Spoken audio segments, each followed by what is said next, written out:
Hi again, let's continue with our talks. The next one is going to be in English, so remember that we have live translation in our Discord server.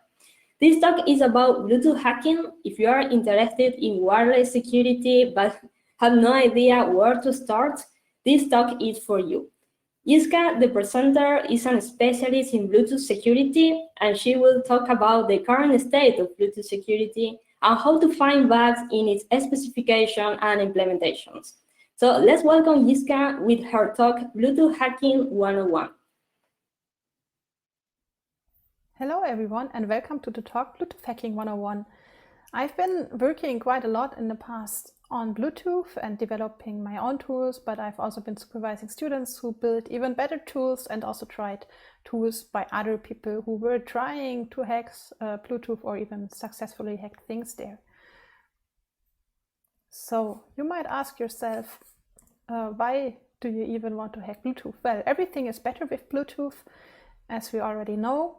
And because everything is better with Bluetooth, Bluetooth is everywhere, and also everything can be hacked with Bluetooth because of this. And if I say Bluetooth is everywhere, I mean like really everywhere.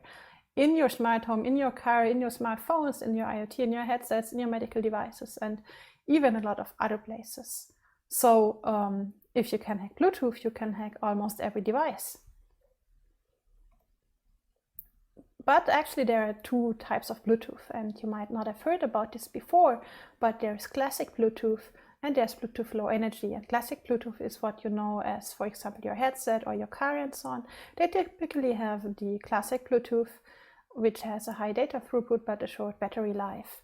And then there's Bluetooth low energy, which you would see in IoT devices. It has like a low data throughput, but a long battery life. For example, with a button cell, you could like survive a full year just beaconing some data around. So these are the two types of Bluetooth, and you need to distinguish them. They have two different physical layers, so it's not really important for us what the difference is here, but it's important to know that the Bluetooth LE physical layer has a different modulation scheme, and it's usually having a very wide distance between each event. So here it says 1.25 milliseconds, multiple of them, but usually it's like every few seconds if you want to save energy.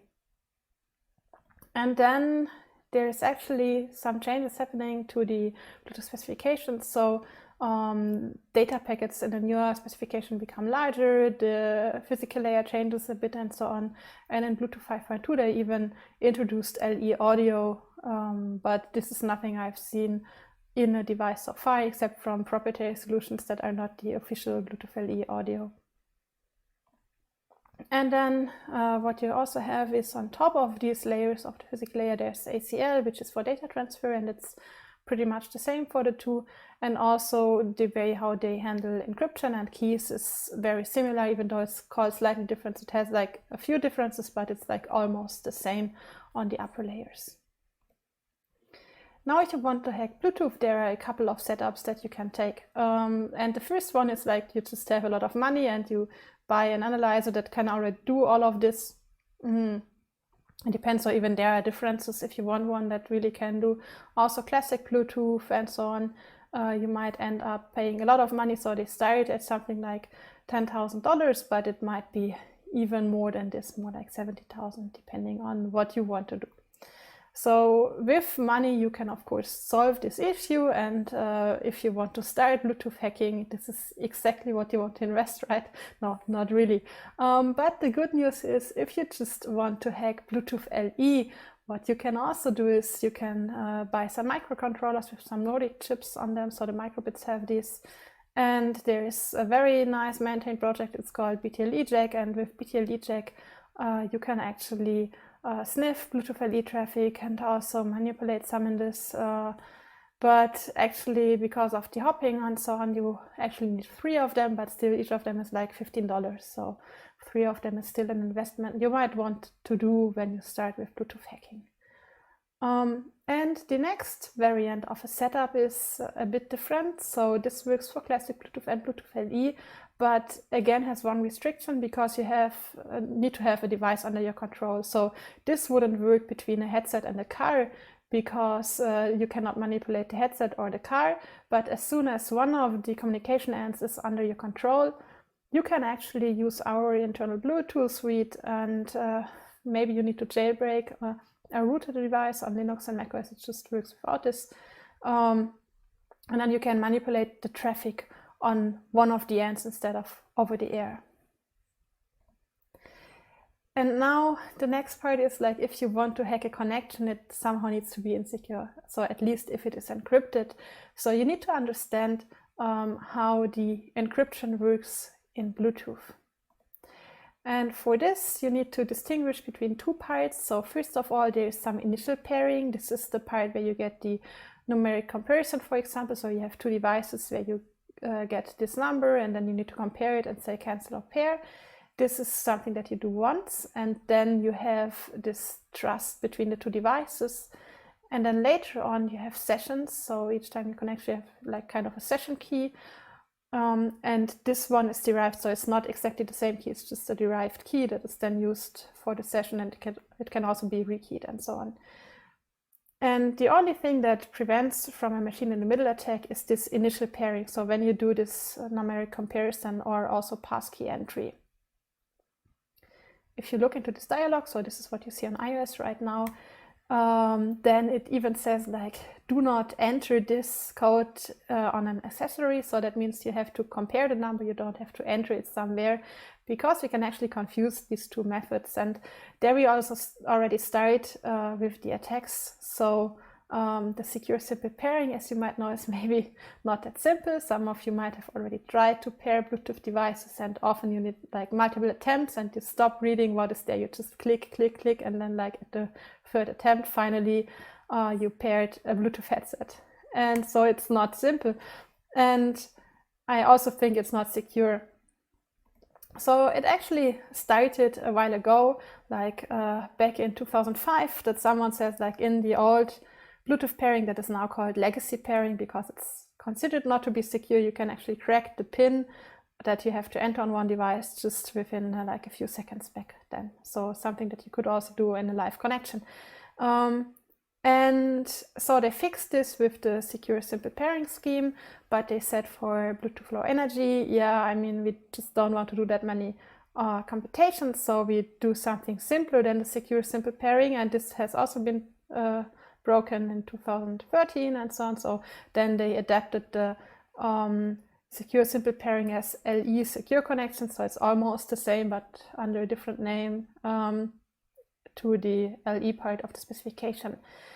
And someone also has proven that secure simple pairing is secure like around 2007. So yeah, of course, then there are no attacks, right? But there came quite a lot of attacks. So the method confusion where you have this passkey entry versus the numeric comparison.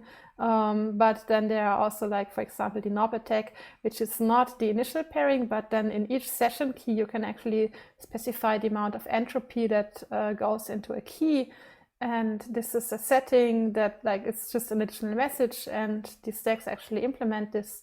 So you could like downgrade the encryption within a session. And so it just goes like this, and there are probably even more like this. But so since this elliptic curve attack in 2018, it really started off like just all those specification compliant attacks. But it's not an issue because it's like it's all scientific research, and the tools are like really crappy to use. So there's not like one tool that breaks them all.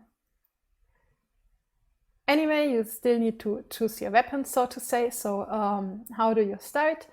Well, there are two parts. So first of all, the here this part, the over-the-air connection might be encrypted, but the chip decrypts it. So within the operating system, you would always see plain text, except from if there is the smartphone app or like even a cloud encryption. So then you would have an encrypted connection, but usually it would be plain text on the host.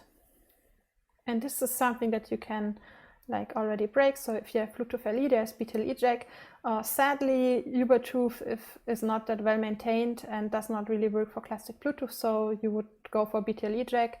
And if you are happy and like if you're lucky, and then it might just be like that there is also an old LE legacy pairing, and then you can work with crack LE to break the encryption. The next part is that you could impersonate a device. So this is something you could do with internal Blue or also like the microbits or other Nordic semiconductor devices, if you understand everything about the protocol. Or the next option is if you are on the device itself, you can hook into the Bluetooth daemon or the Bluetooth chip itself. The Bluetooth chip might be required depending on the layer you want to interact with. And the last option is that you just hook into the smartphone app. So this might be helpful if the smartphone app does additional encryption that is not handled within a cloud part of the IoT app. And this is something you can do with Frida. So there are a lot of tools depending on what you want to achieve. The two on the left-hand side are probably the most powerful, but it requires a device that's like rooted or jailbroken, at least on iOS and Android. On Linux and macOS it just works as it is. But then again, as I said, not all devices might be under your control.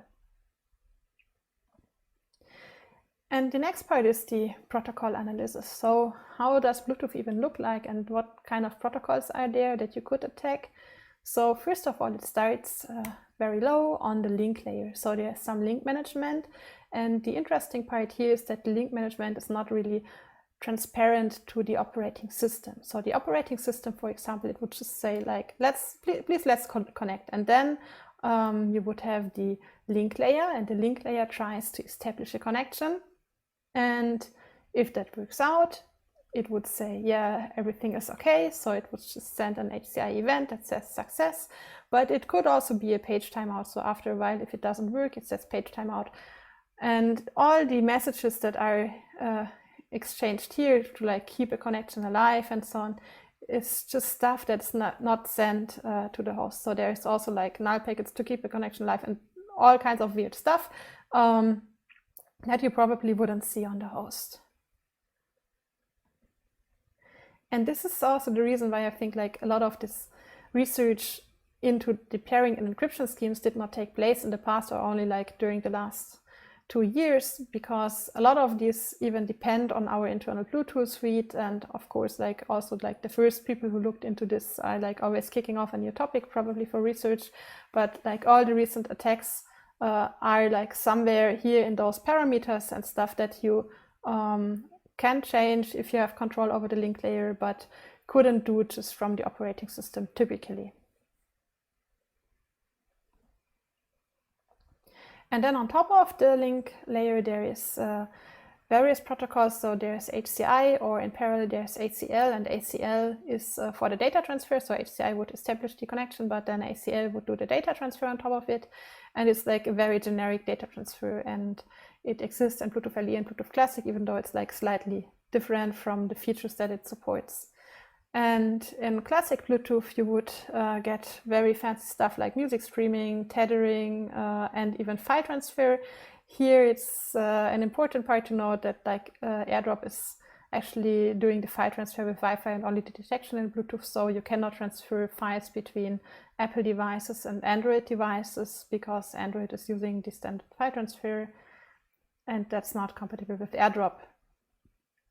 And then the last thing is that you can actually seal all of this. So because this is not in the link management, but actually stuff that is sent to the operating system, you can observe it on the operating system.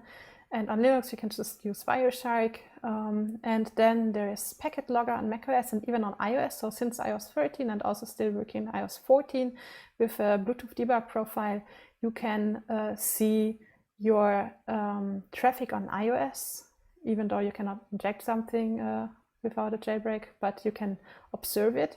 And on Android, there is the developer option, the Bluetooth Snoop Log, and all of these can also be read with Wireshark later. So this is really a nice thing to observe. Not everything is ACL, so there are HCI events, so Bluetooth advertisements contain data, but they are in HCI events. And then there's also SCO for headsets and classic Bluetooth, but it's everything that you can observe there. And let's start with the Bluetooth LE advertisements, because even though they are like really, really tiny packets, just a few bytes, they can do a lot. So they are just broadcasted, there's no acknowledgement. And usually this would be this application like when you power a Bluetooth LE device for a year with a button cell, and it just broadcasts some information every few seconds. And it broadcasts them on 3 different frequencies. So you have 40 channels in Bluetooth LE, 2 megahertz wide each of them, but you have 3 of them just in case that you are interfering, for example, with a Wi-Fi, it tops around and changes this. So it's really just some kind of random broadcasts on random channels, and eventually you get them. So nothing for a high data throughput, but at least if you have interference, there's no like very sophisticated mechanism. You just also hop around and try to sniff these. And the next part is that the sender address can be randomized or non-connectable. And this is very useful for exposure notifications. So probably the only document that has an Apple and a Google logo on it, because this one is compatible between the two. Yay. And so the sender is randomized. There is no feedback if an advertisement arrived. So this is also important because that means it's probably not exploitable, because modern exploit always need a feedback channel. And random addresses. So that's a very nice thing to build with BLE advertisements. And while Apple does much more with BLE advertisements, so this is maybe a bit scary, there is this continuity framework, and most of this is somewhat based in BLE advertisements, not all of it. But so, for example, the airdrop is advertising, first of all, like that there is an airdrop thing over BLE, but then switching to Wi-Fi for the data transfer. And then the same is like, for example, for the auto unlock, there's also first BLE notification, also handoff and so on. So all of this is using BLE advertisements before it goes into certain states of data transfer that then are usually handled within Wi-Fi.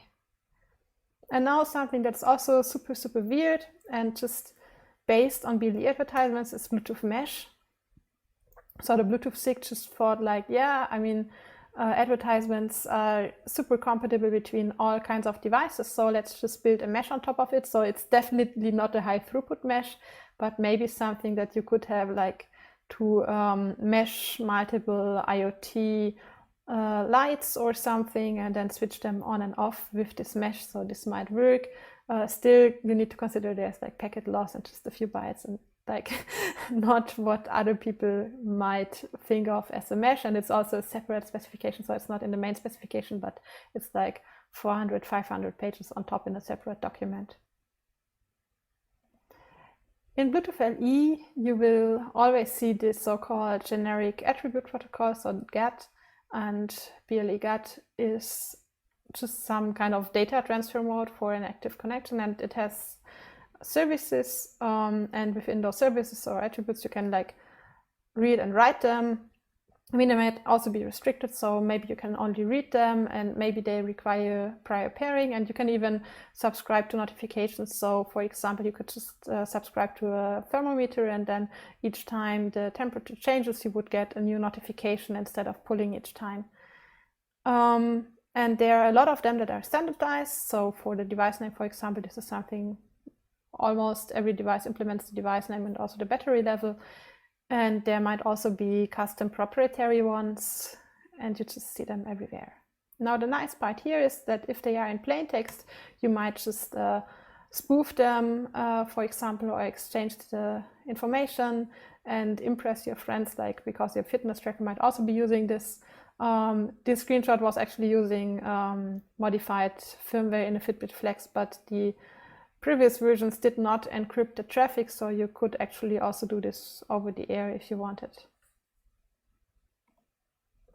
And talking about injecting funny or invalid values to impress your friends, you can also just go to wireless fuzzing. So fuzzing is about injecting invalid traffic and then trying to even get code execution on a chip or on a device. And now you might say, yeah, I mean, what is the difference between like wireless fuzzing and so on? So, well, if you would not do wireless fuzzing, you would just, let's say, fuzz an image parser, then you would generate image files and send them, for example, to AFL++, and then it's like parsing those images and might record crashes and so on. But for this, you need to recompile it. And this is something you typically cannot do because like wireless devices, that's like very proprietary stuff, so you don't have source code. Also, the state tends to get very complex, so it's not just like you put in one packet and then something happens, but you might need to have like a paired device with an active connection and to have like all the states that the packet actually goes through and so on. And it's also hard to emulate like a full wireless stack. So usually you would do emulation if you don't have source code, but emulating something wireless is, depending on how much you want to emulate of it, it's also very hard. So the first fuzzing setup is that you just like, let's say, take internal blue or anything else that somehow changes traffic. And then you send invalid traffic over the air.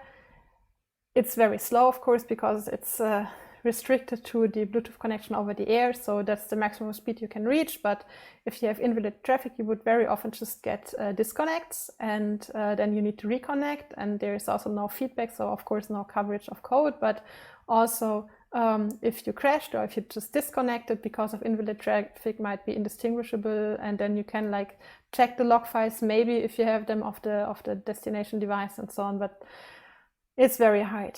Still, you need some over-the-air fuzzing, or at least over-the-air implementation of some bugs later. So if you have found a vulnerability, you might want to build a proof of concept that works over the air. And this is definitely where you then take internal blue and craft that type of traffic. But more or less it's like very random, especially if you want to fuzz an IoT device, like you have no idea what is going on and you're just like, oh yeah, I maybe found a new bug with this traffic, but it's really not what you want to do. The next type of setup is when you actually hook into the Bluetooth daemon while it's running. And even there you can do kind of two things. So the first part that's like very easy is what you can do if you find the transmit receive handler. You can just like change single bytes within the packet flow, or even just flip some bits and then see what happens. But for this you need to have an active connection. So for example, I connect to my headset and inject this traffic into the ongoing connection. And the other option is that you create a virtual connection, but while the Bluetooth daemon is running, and forge packets like within those handlers, which is easier to control. And especially with Reader, you can then also get coverage. So you even know like where in the code you have been and which parts you fuzzed. And you would also be able to observe some system and debug crash logs in addition. So you have some possibility maybe to observe what happens. And the nice part is if you hook into the Bluetooth daemon while it's running, you don't have to care about chip initialization or other states, and also interaction with other daemons. So for example, if something happens in the Apple iCloud that is connected to that pairing and so on, then it might just talk to that daemon and get some feedback instead of crashing because this is not implemented. And the most advanced option is chip emulation. For example, for fuzzing, then you're just like emulating chip and fuzzing the chip, not the operating system on top. But this can already be very interesting. And one approach to do is like BaseSafe is doing it for a MediaTek baseband, that you just take Unicorn and QEMU and emulate single handlers. So give that handler one packet and see what happens. This might already be sufficient to find simple parsing bugs just within one handler. And it's like very, very fast because it just gives one packet to one handler, crash, no crash, that's it. Or you can also add memory sanitizers and that's it. A very different approach is something that one of my students built. It's Frankenstein. So you would actually emulate the whole modem of the chip and input certain registers into the emulated chip, do task switches and connect this to a real Linux host. And with this you can get like full stack bugs, like for example, the host scans for devices, the modem reports devices, and then the host says, oh, I want more information about this device, and then sends another request back. And then like in this loop there can be a bug, and it includes a lot of messages that go through this. So you can find more complex bugs, but it's also not that fast and harder to control. So if you have further questions, there will be a Q&A session, and I'm also available on Twitter or by mail. Thanks for listening.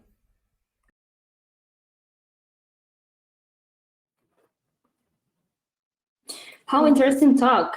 Thank you so much, Jiska, for this. We are happy to count on you in this edition of NotPinkCon. So really, really thank you so much for this talk.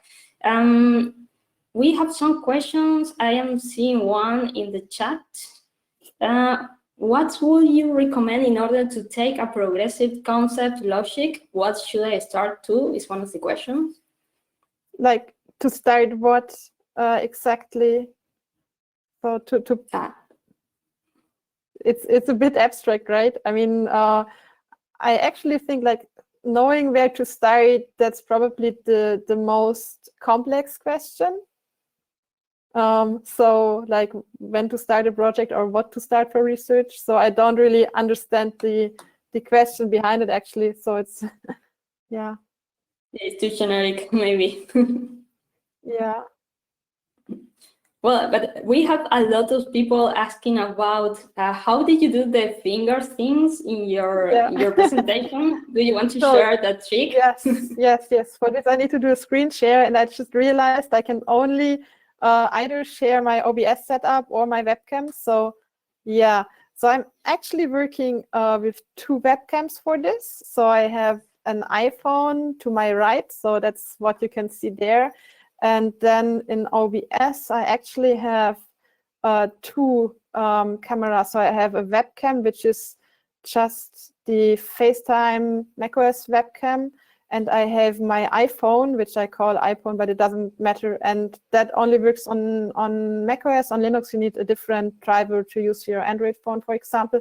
And then I basically have 2 cameras at once. So that's the first important part here. And then I actually have a window capture. And in the window capture, I would have my slides, which I currently don't have here. And the important part is that I set a color key to white. So everything that's white in my slides is then overlaid to as the second camera, which I just use as the background. So that's the other important thing here. This one has also some filters so that I correct the color to be a bit brighter. And then so the second camera is just in the background.